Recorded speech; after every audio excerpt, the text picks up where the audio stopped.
Assalamualaikum warahmatullahi taala wabarakatuh.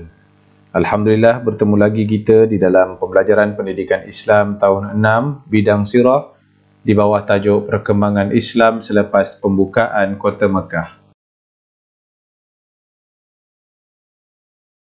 Objektif pembelajaran pada hari ini, murid-murid dapat menerangkan strategi dakwah Rasulullah SAW selepas pembukaan Kota Mekah.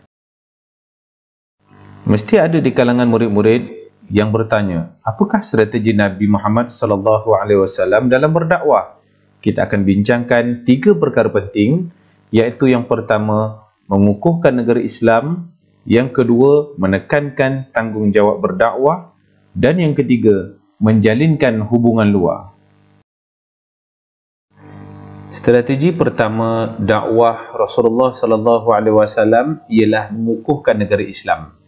Apa yang Nabi laksanakan ialah membentuk masyarakat mengikut acuan Islam. Yang pertama, menghapuskan amalan jahiliah seperti penyembahan berhala dan hidup mementingkan kabilah serta keturunan. Yang kedua, melengkapkan kaum muslimin dengan ilmu agama.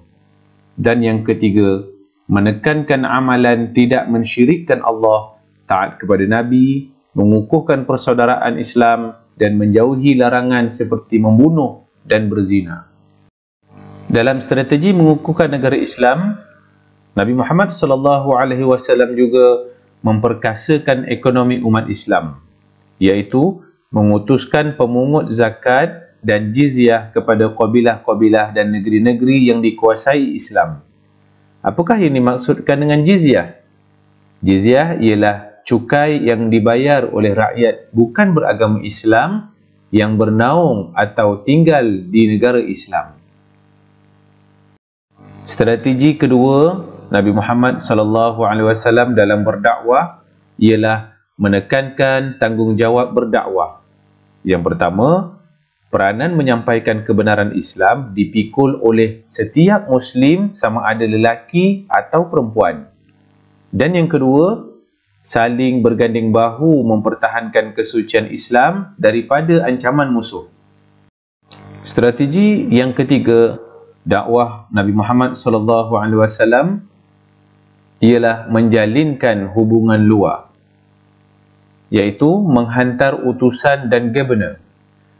Yang pertama, para utusan Nabi dihantar kepada kabilah-kabilah Arab dan ditugaskan berdakwah serta menyeru mereka agar memeluk Islam.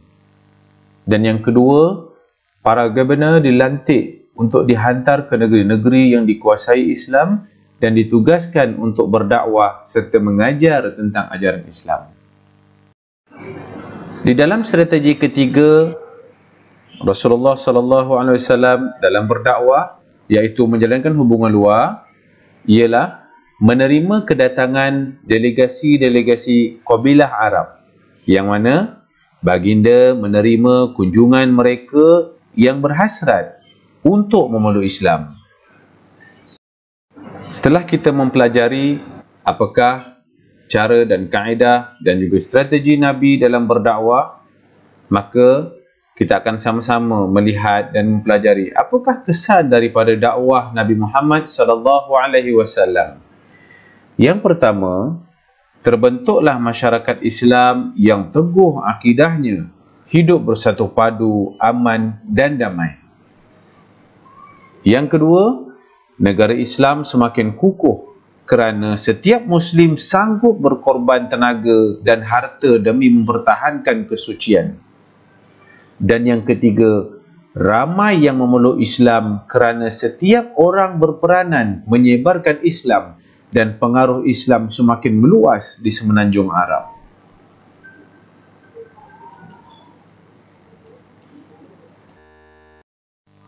Alhamdulillah, kita telah sama-sama mempelajari strategi dakwah Rasulullah SAW selepas pembukaan Kota Mekah dan kesannya.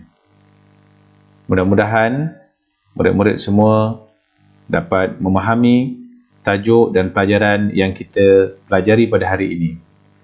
Boleh tonton video ini berulang-ulang kali untuk memberikan kefahaman dan menunjukkan rasa cinta kita kepada Nabi Muhammad SAW. Jangan lupa banyakkan berselawat ke atas junjungan besar Nabi Muhammad sallallahu alaihi wasallam sebagai tanda kasih dan cinta kita kepada baginda Rasulullah sallallahu alaihi wasallam. Berjumpa lagi insya-Allah. Assalamualaikum warahmatullahi taala wabarakatuh.